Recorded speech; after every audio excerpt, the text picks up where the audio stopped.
یه آدم توهین بکنه به خاطر اینکه سنی بعدش میاد، بعد پدر و مادر هرچی سنی لعنت.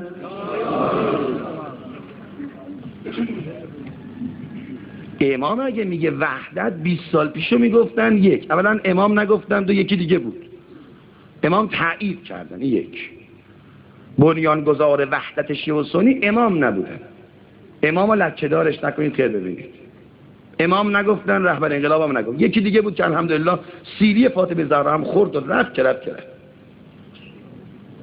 ثانیاً وحدت بین شیعه و سنی یعنی خفقون گرفتن شیعه، یعنی حرف نزدن، یعنی حقایق شیعه رو برای شیعه نگفتن که 4 تا معلم برن سر کلاسه به بچه‌ها و جوانای ما بگن عمر خادم بوده، ایرانی‌ها رو عمر مسلمون کرده، ما حق نداریم به عمر توهین کنیم.